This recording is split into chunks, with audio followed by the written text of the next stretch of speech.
2 de abril. 2 de abril de 1910, nascia em Pedro Leopoldo Francisco Cândido Xavier. E respeitando os que pensam de modo diferente, para nós particularmente, renascia Allan Kardec. Renascia o codificador para complementar e dar sequência à obra,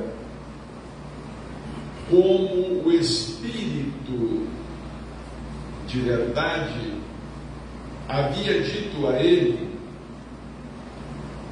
que ele voltaria à Terra, e quando voltasse à Terra, seria em condições de trabalhar desde cedo.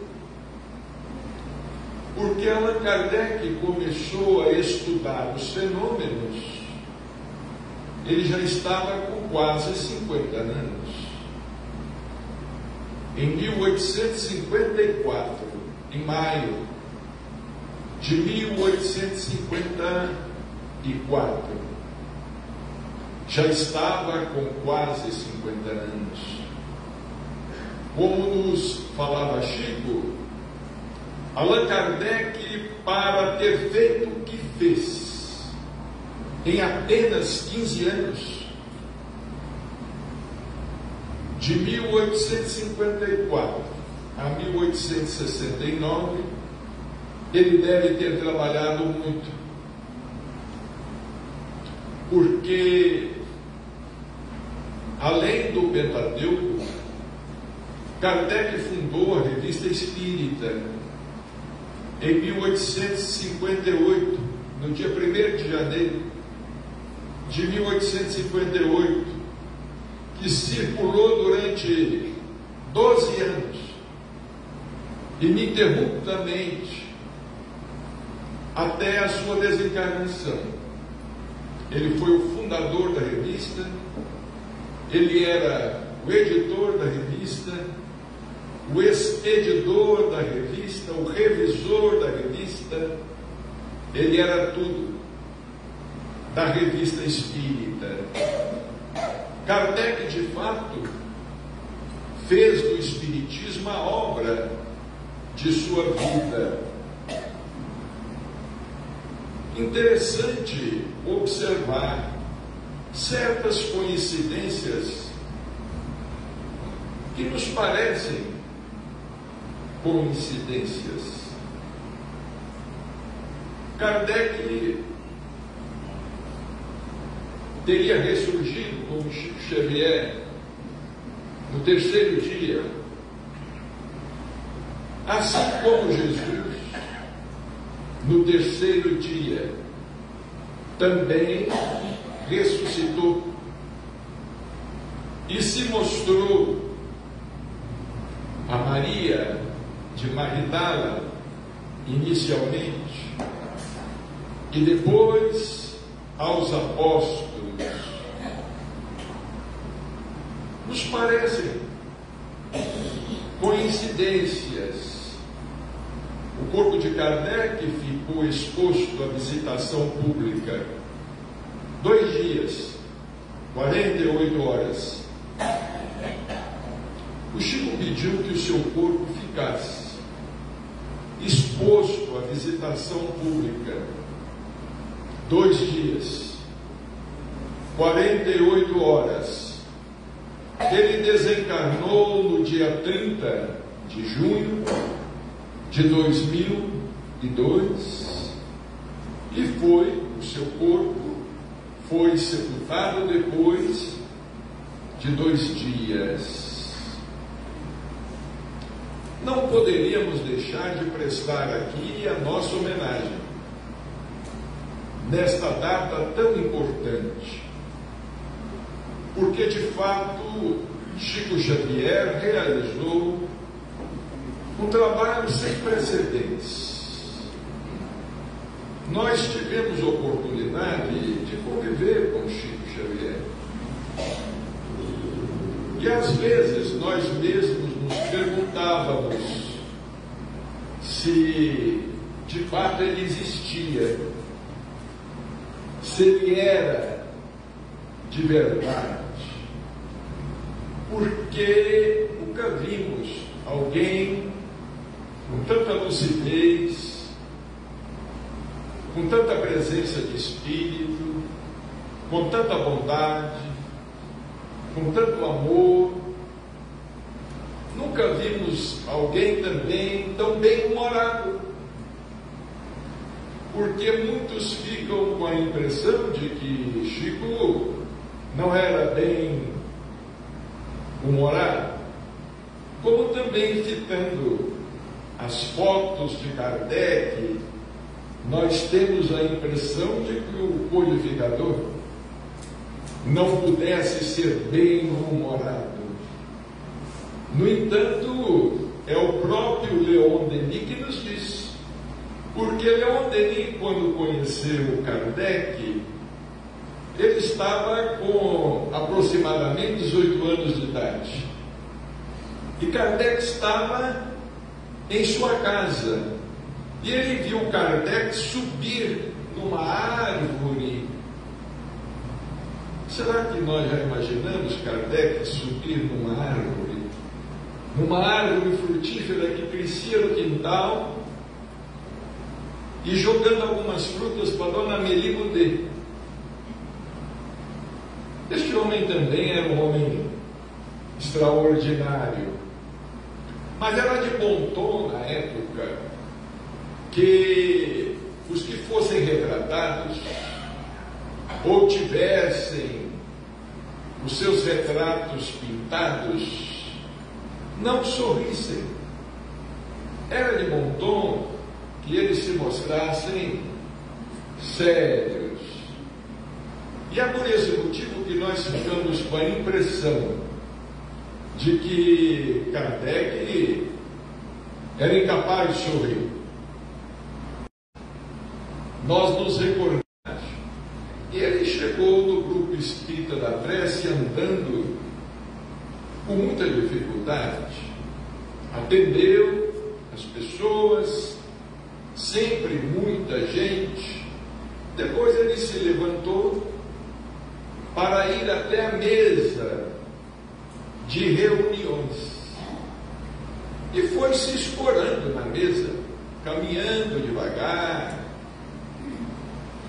buscando apoio na mesa, para não cair, porque poderia cair, sofrer uma fratura. Quando ele passou perto de mim e de Márcia, minha esposa, porque nós frequentamos lá durante mais de 25 anos, ele deu uma gargalhada e disse assim: eu toda a vida tratei do corpo, mas agora estou tratando do esqueleto. Porque ele estava muito emagrecido e tinha muitas dores, os pés inchados, muitas dores nas pernas, muitas dores pelo corpo todo. Então Chico era assim, sempre muito bem-humorado, mas às vezes também chorava. Até Jesus chorou. Jesus chorou quando recebeu a notícia de que Lázaro, o irmão de Marta e Maria, havia desencarnado. Jesus também chorou no Horto das Oliveiras, nos momentos que antecediam a traição, a condenação e a crucificação. Chico, por vezes, também chorava. Chorava muito com as mães e com os pais, principalmente com as mães, com as mulheres que iam procurá-lo a fim de obter uma mensagem do filho desencarnado. Às vezes, uma mãe chegava E ela havia, entre aspas, perdido 2 filhos de uma vez, num acidente. Num acidente automobilístico. Às vezes chegava uma senhora com um drama muito difícil. Como certa vez chegou uma senhora, o abordou, ele estava quase saindo do grupo. Era madrugada, 2, 3 horas da manhã, porque Chico não usava relógio, e nem precisava de usar relógio. Ele perguntava aos amigos pelas horas, mas ele sabia bem. Essa senhora o abordou e começou a contar o seu drama. Um drama terrível. Chorando, ela disse assim: Chico, eu estou aqui procurando o senhor porque eu matei meu próprio filho. Imaginemos o drama dessa senhora. E ela contou a sua história rapidamente. Ela disse: o meu filho era alcoólatra, morava comigo e com meu marido. Não trabalhava. Toda noite ele se alcoolizava. Ele se alcoolizava e entrava em atrito com meu marido e batia no meu marido. Batia muito nele, eu tentava entrar no meio. Ele me empurrava. Depois de muito tempo, o meu filho disse assim: olha, velho, disse para o meu marido: velho, hoje eu vou matar você. Quando eu chegar, eu mato você. Saiu e voltou alcoolizado, armado de um revólver, para matar o pai. Quando a mãe viu aquilo, ela entrou em luta corporal com ele, porque não queria que ele matasse o pai, o filho matar o pai. É muito triste. E diz ela que naquela luta corporal, ela se apossou do revólver e não viu quando atirou. Atirou, e para que o filho não matasse o pai, ela atirou no filho, que acabou desencarnando. Ela contou o seu drama, o silêncio se fez muito grande. Algumas pessoas ainda estavam por ali. Um drama terrível. O Chico disse assim: minha filha, eu não tenho o que dizer a você. Ela estava chorando. Ele disse assim: mas eu posso chorar com você. Abraçou-a, chorando também. E aquelas lágrimas de Chico, sem palavras, aquelas lágrimas deram algum consolo, algum conforto àquela mãe extremamente sofredora. Porque às vezes as nossas lutas, os nossos karmas, o nosso passado, às vezes o nosso passado nos coloca em certas situações muito delicadas, quase inacreditáveis. E nós não podemos julgar. Nós não devemos julgar a quem quer que seja. Temos a justiça humana para se encarregar de que a justiça seja feita segundo as nossas leis. Mas nós não conhecemos os meandros da justiça divina, porque até onde em verdade aquela mãe teria matado o filho, ou até onde aquele filho naquela noite teria matado os dois ao mesmo tempo. Porque nós não podemos pensar na morte ou na desencarnação apenas sob o aspecto físico. Pensar na morte que não existe. A morte não existe. Existe a transferência de plano existencial. Existe a volta. Nós voltamos para de onde viemos, mas continuamos a ser o que somos. Então, nesta noite, lembrando Kardec, que nos deu o Pentateuco, o livro dos Espíritos,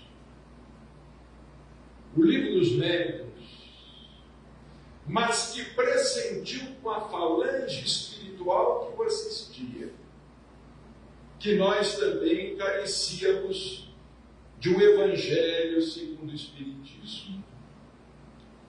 E segundo os biógrafos de Allan Kardec, vejamos, segundo os biógrafos mais fiéis de Allan Kardec, para escrever e organizar o Evangelho segundo o Espiritismo, ele teve que sair de Paris. Por quê? Porque os primeiros adeptos da doutrina queriam que o Espiritismo fosse apenas ciência. Outros desejavam que o Espiritismo fosse apenas filosofia, ou ciência e filosofia, mas que não tivesse nenhum aspecto religioso. A França estava saindo da Revolução Francesa. Muitos franceses haviam sido mortos. Aliás, a França sempre esteve envolvida, toda a Europa sempre esteve envolvida em muitas guerras. A chamada Guerra dos 100 Anos da França com a Inglaterra. E, curioso, a França permaneceu durante um bom tempo sem guerra. Allan Kardec desencarnou em 1869. Eis que no ano seguinte, 1870, a França entra em guerra contra a Alemanha. E já nesta guerra contra a Prússia, ou contra a Alemanha, muitos espíritas franceses morreram nos campos de batalha. Desencarnaram nos campos de batalha. Foi um dos motivos de o Espiritismo não ter se fixado como nós gostaríamos, ou como nós às vezes indagamos. Por que o Espiritismo não se fixou na França de modo mais patente, ou na Europa? Muitos eventos concorreram para que o Espiritismo não se fixasse na França. Um deles foi esta guerra, em 1870. Muitos centros que já estavam abertos fecharam as suas portas. E muitos espíritas foram convocados. E não nos esqueçamos de, depois, um pouco mais de 40 anos, a Primeira Grande Guerra Mundial. E depois, a Segunda Grande Guerra Mundial. Como nos fala Humberto de Campos, no livro que dá nome a esta casa, Brasil, Coração do Mundo, Pátria do Evangelho, o Cristo reuniu os seus conselheiros celestes, os seus ministros, conversou com os espíritos, chamou Ismael e deliberou que a árvore do Evangelho fosse transplantada para a terra, de onde podia se avistar no alto o símbolo da redenção humana, que é o Cruzeiro do Sul. Porque no Brasil, olhando para o céu estrelado, nós podemos divisar nas noites mais claras ou mais escuras o símbolo da redenção humana, que é o Cruzeiro do Sul. Então Allan Kardec escreveu e lançou o terceiro livro da codificação, o Evangelho segundo o Espiritismo, porque foi a partir da publicação de o Evangelho segundo o Espiritismo que o Espiritismo se identificou na condição de cristianismo revivido, ou na condição de um consolador prometido.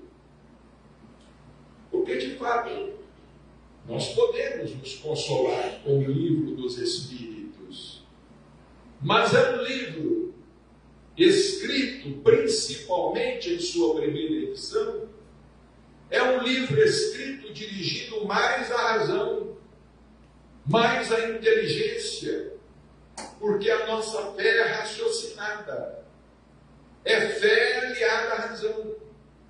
Nós podemos encontrar algum conforto em O Livro dos Médiuns, porque os espíritos em O Livro dos Médiuns, eles nos falam que os nossos entes queridos que partiram, os nossos amados que já se encontram na dimensão espiritual, eles podem entrar em contato conosco através da mediunidade.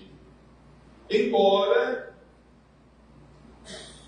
médium como Chico Xavier surge na Terra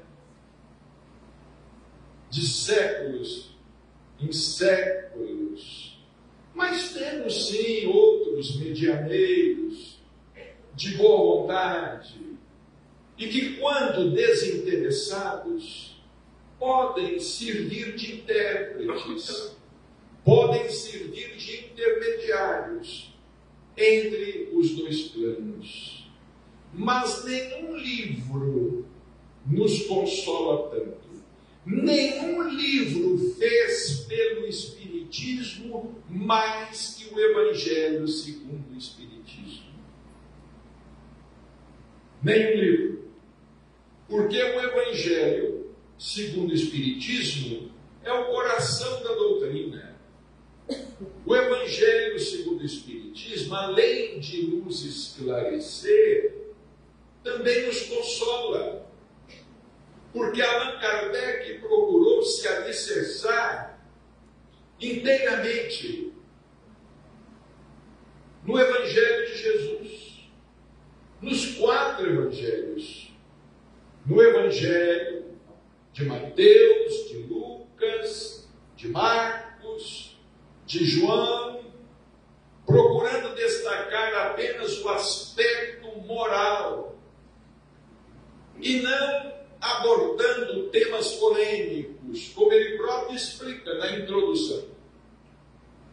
Ele preferiu não tocar em determinados temas que podem suscitar polêmica. Ele se deteve no aspecto moral dos ensinamentos de Jesus.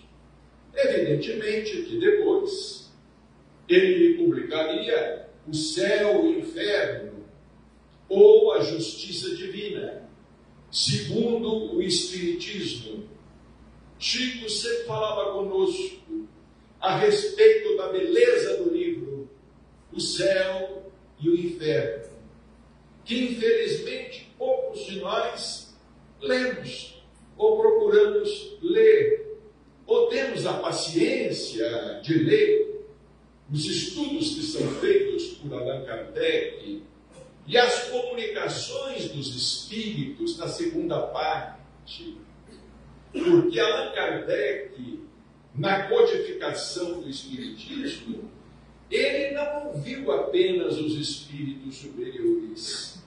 Ele também entrevistou na Revista Espírita, ele também entrevistou no livro O Céu e o Inferno, espíritos de suicidas, de mendigos, espíritos de poderosos, que haviam sido poderosos na terra, de homens ricos, de avarentos. Ele entrevistou também esses espíritos. E esses espíritos, na Sociedade Parisiense de Estudos Espíritas, eles colaboraram com seus depoimentos. Vejamos, Chico Xavier, certa vez, Chico nos disse assim: meu filho, Emmanuel me explicou que a nossa tarefa mediúnica se divide em 4 fases. Na primeira, vieram os poetas. Os poetas brasileiros e portugueses, do Parnaso de Além Túmulo, lançada em 1932. Um livro que fez tremer as bases da Academia Brasileira de Letras. Chico Xavier estava com 22 anos de idade. Havia cursado apenas até o 4º ano no grupo escolar São José, em Pedro Leopoldo. Assim mesmo, ele terminou o 4º ano com 13 anos de idade, porque ele havia perdido um ano e havia entrado mais tarde, um ano, porque Maria João de Deus havia desencarnado a sua mãe. Ele foi morar com a madrinha que o maltratava. E quando seu pai casou-se pela segunda vez, Dona Cidália, uma mulher extraordinária, Cidália Batista Xavier, Chico nunca chamava de madrasta. Ele dizia sempre minha segunda mãe. Porque, de fato, ela foi para Chico uma segunda mãe. E ela que providenciou que os filhos de João Cândido e de Maria João de Deus fossem para a escola. Não havia dinheiro para o uniforme. Não havia dinheiro para o material escolar. Ela reuniu os meninos e disse assim: nós vamos plantar uma horta. Vocês que estão maiores podem nos ajudar. O Chico disse, com 7 anos de idade, o Chico disse, eu também posso.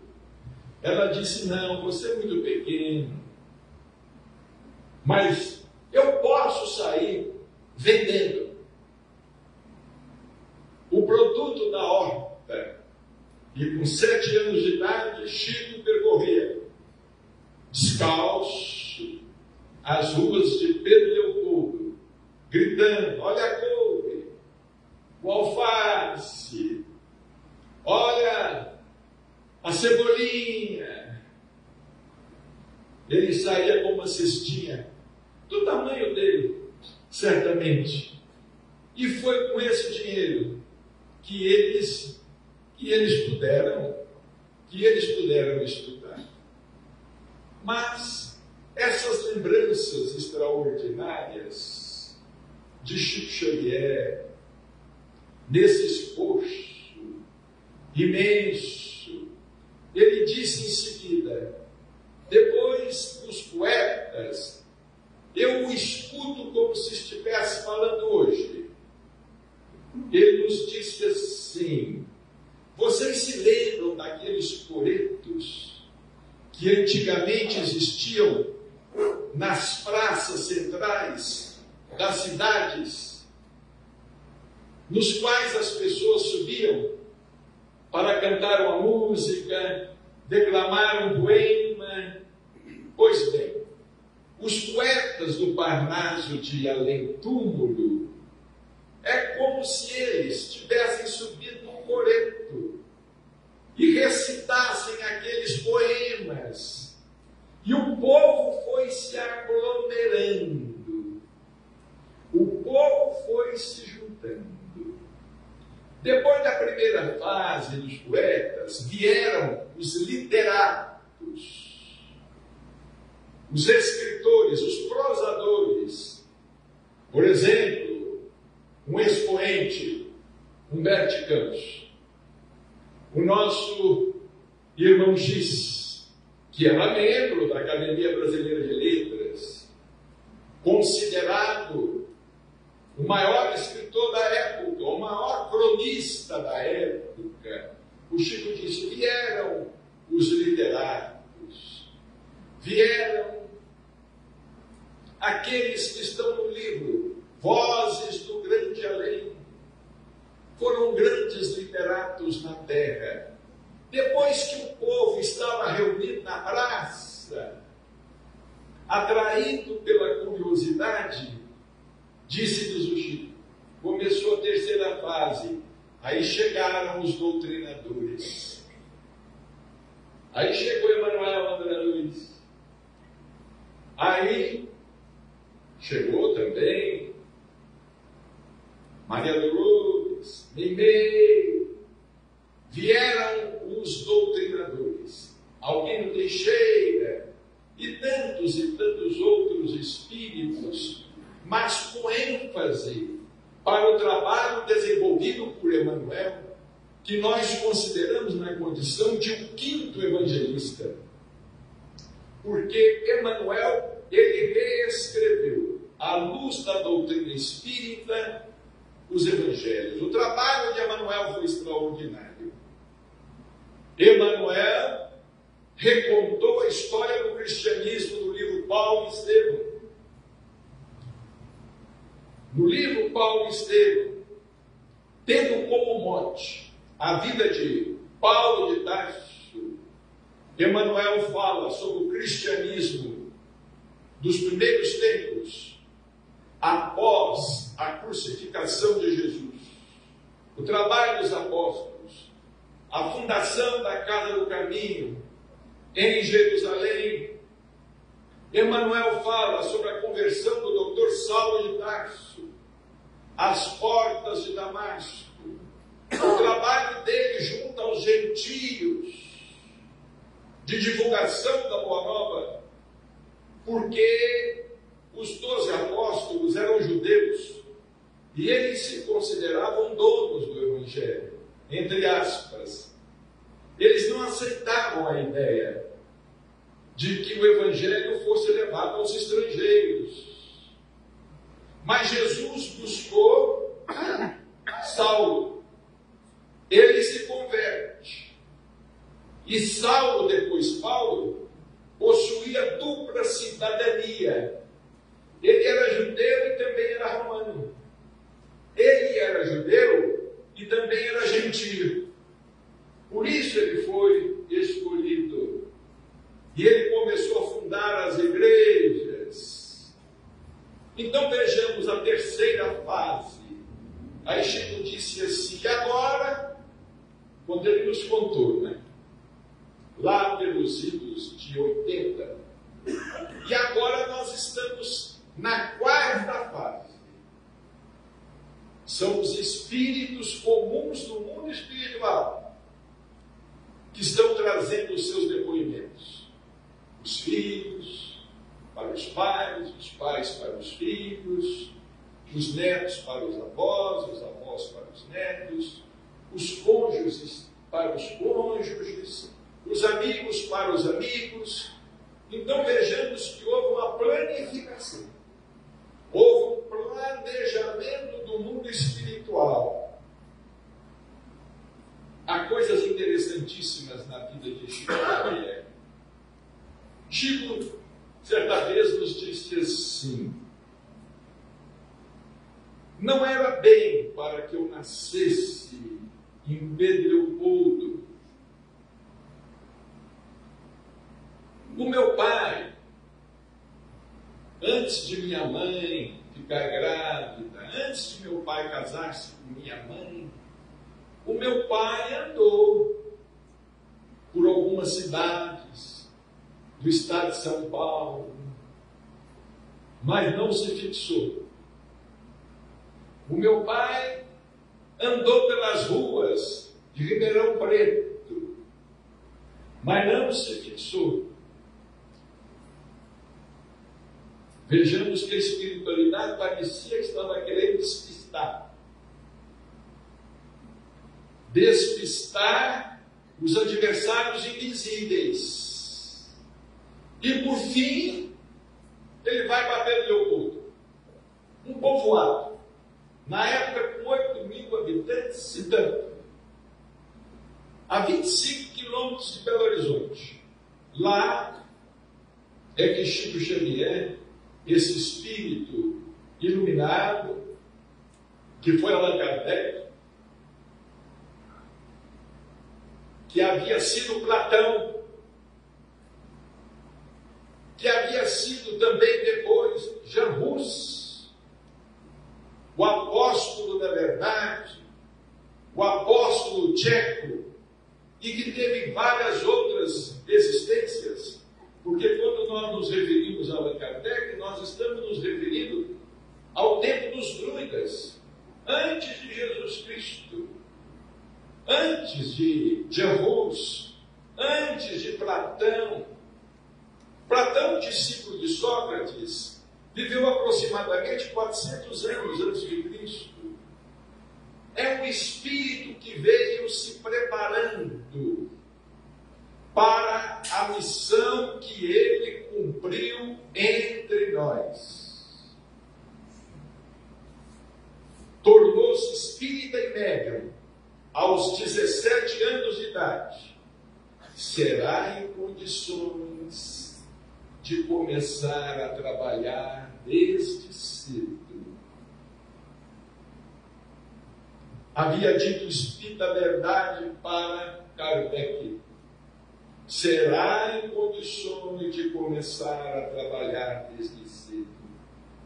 Com 17 anos, através de uma obsessão de Tiquinha, sua irmã, atendida por um casal espírita, ele se torna espírita e ganha de presente 2 livros: o Livro dos Espíritos e o Evangelho segundo o Espiritismo, que nunca saíram de cima de sua mesa de reuniões.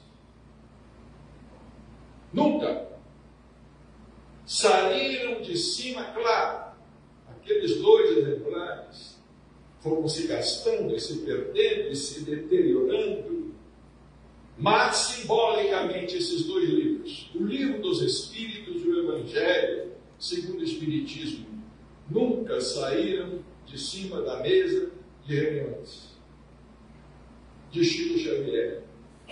Tornou-se espírita e médium, médium espírita aos 17. Mas desde os 4 anos de idade conversava com os espíritos. Certa vez, ele disse a um amigo nosso, de extrema confiança, ele disse a um amigo nosso que sempre o visitava em Uberaba, porque Chico pouco falava dele, ele pouco falava de si, mas de vez em quando a gente ouvia alguma coisa de suas experiências. Ele disse a esse amigo: eu não sei o porquê, mas o Evangelho segundo o Espiritismo, todo o Evangelho segundo o Espiritismo, está na minha cabeça desde os 4 anos de idade. Chico mentiria se ele fosse capaz de mentir, o que nós seríamos capazes? Não sei o que nós queremos, capazes. Chico mentiria? Claro. Ele comentou despretensiosamente, não sei o porquê. Como uma vez, ele comentou com o soldado, porque o 4º Batalhão de Polícia Militar de Uberaba, nos últimos anos, havia destacado um soldado para ficar ali como vigilante na casa de Chico. Porque as pessoas pulavam, invadiam. E esse soldado, às vezes, descia ao centro da cidade de Uberaba com Chico Xavier. Chico ia aos Correios, com muita dificuldade, porque o povo não deixava nem ele andar. Ia aos Correios, ia na livraria católica, conversava com as irmãs holandesas que tocavam a livraria católica, comprava muitos livros na livraria católica, ia no Café Mignon, tomava um cafezinho, comprava salgados para dar para os cães vadios que estavam com fome, comprava coxinha e dava para os cães. Às vezes surgiu uma criança e pediu um dinheiro, ele dizia assim: meu filho, o juiz me proíbe dar dinheiro para você, mas se você quer um lanche, pode pegar. Ele respondia: o juiz me proíbe dar dinheiro para as crianças, mas se você quer um lanche, pode pegar. Depois ele ia uma banca de revistas e jornais, e comprava jornais, e comprava. E Chico não tinha preconceito. Vocês se lembram de um jornal chamado Notícias Populares, que a gente espremia assim, saía sangue? Chico comprava todos os jornais e levava para casa. Um dia um soldado que o acompanhava e que estava sempre ali dentro de casa, perguntou a ele: seu Chico, para que o senhor compra tanta revista, tanto jornal, tanto livro? O senhor não lê? Ele sorriu e respondeu para o Aparecido, que era o nome do soldado. Ele disse assim: olha, eu não sei dizer, mas eu não preciso ler. Eu pego um livro assim, folheio, eu já sei do que se trata. Que espírito é esse? Que espírito é este? Bem, o nosso tempo está avançando. Outro dia conversaremos mais sobre Chico Xavier. Mas agora os nossos irmãos vão nos permitir, não é mundo de nosso feitio, creio que é a primeira vez, mas nós estamos como que relançando hoje, aqui nesta casa, este pequeno livro. O preço dele não chega a meio quilo de café. Eu acho que é mais barato que um queijo. Em Uberaba, os queijos estão muito caros. Eu não sei se empata com uma dúzia de ovos, porque o preço dos ovos subiram muito. Como aquele que vende ovos para mim, me ofereceu 2 dúzias de ovos esses dias atrás. Eu falei, mas é muito, 2 dúzias de ovos. Ele falou assim: doutor, as galinhas não botam na quaresma, vai faltar ovo. Eu disse: bom, se as galinhas não botam na quaresma, então eu vou ficar com as 2 dúzias. Mas nós estamos praticamente relançando este livro para ser feliz, e também com uma novidade, para nos auxiliar editar livros, e para nos auxiliar reeditar livros, tarefa que está ficando cada vez mais difícil. Nós criamos em Uberaba o Clube do Livro Espírita, padrinhos do Dr. Inácio Pereira. Muita gente vai tremer. Padrinhos do Dr. Inácio Ferreira.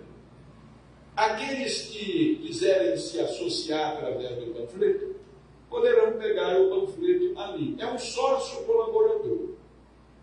Todo mês um livro. Lançamento e com uma novidade. O clube vai enviar o livro que você pediu. Se estiver dentro do orçamento. Claro. E nós não vamos distribuir livros apenas da LEP, mas também da Didier, que é presidida pelo Divaldinho.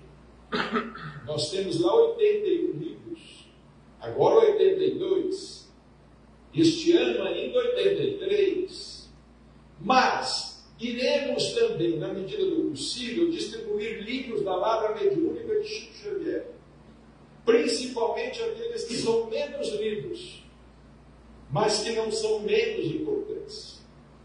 Assim que for possível, Cartas de uma Morta. Assim que for possível, Roteiro. Assim que for possível, Emanuel, que é um dos títulos dos livros psicografados por Chico Xavier. Os que quiserem cooperar conosco podem pegar o panfleto e podem se tornar sócios pelo WhatsApp. Para encerrar, eu estava relendo este livro de irmão José antes da reunião e nos deparamos aqui com uma mensagem que é um poema no capítulo 22. Os nossos irmãos irão permitir que nós leiamos. A mensagem se intitula José. Não importa que sejas esquecido, que vivas em completo anonimato, que quase ninguém te valorize o esforço, que a tua carpintaria seja pobre, que mesmo os mais próximos te ignorem, que ganhes o pão com dificuldade, que pouco saibas da verdade, que os livros pouco falem de ti, que sequer tenhas clara consciência do que protagonizas. O que importa, José, é que Jesus pode andar por perto. E de fato, José não sabia, mas Jesus andava por perto. É claro, o senhor João Cândido não sabia, e nem Dona Maria João de Deus, mas o Chico andava por perto. Que o Senhor nos abençoe e guarde, hoje e sempre.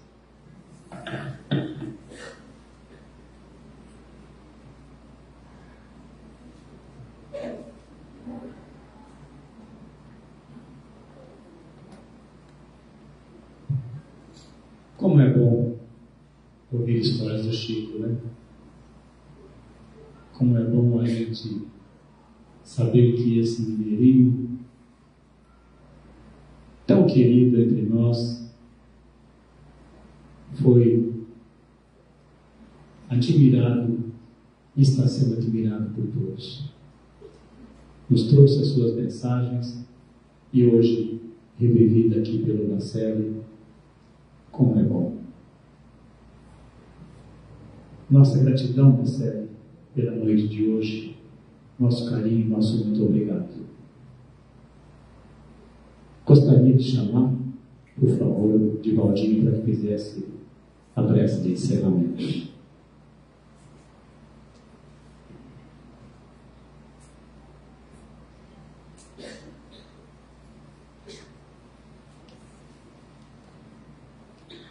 Meu amigo Jesus, a noite fora toda bordada em esperança, bordada de tal ordem que temos uma tapeçaria espiritual ao alcance de todos nós.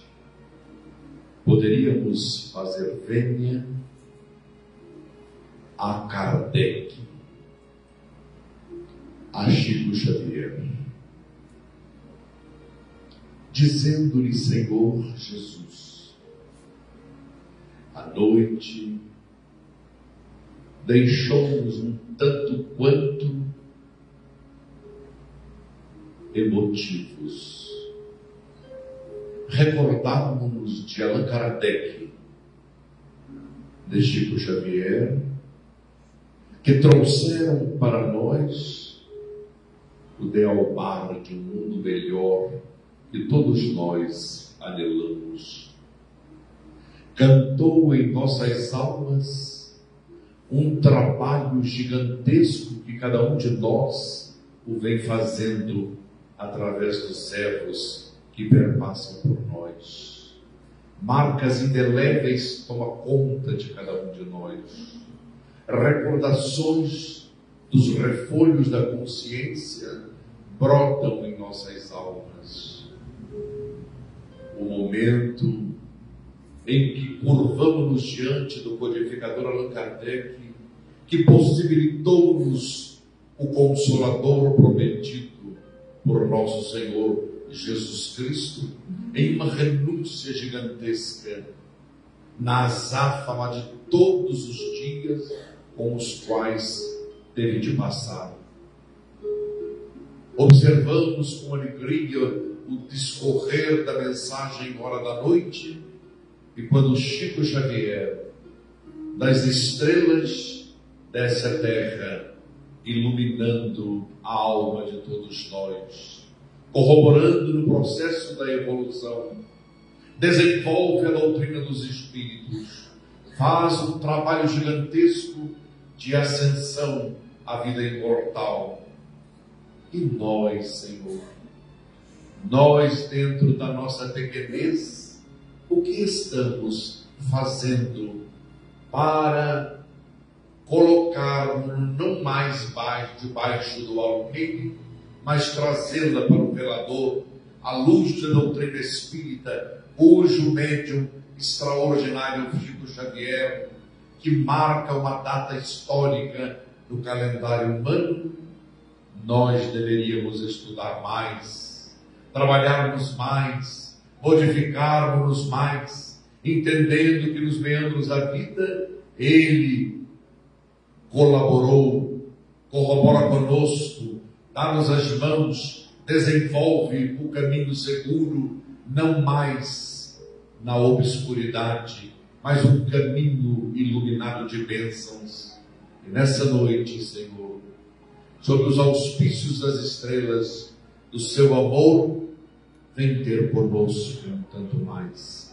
Devolva-nos aos nossos lares, refeitos pela noite, pela alegria e reverência pela vida, e hoje e sempre, Senhor, seja conosco, que assim seja.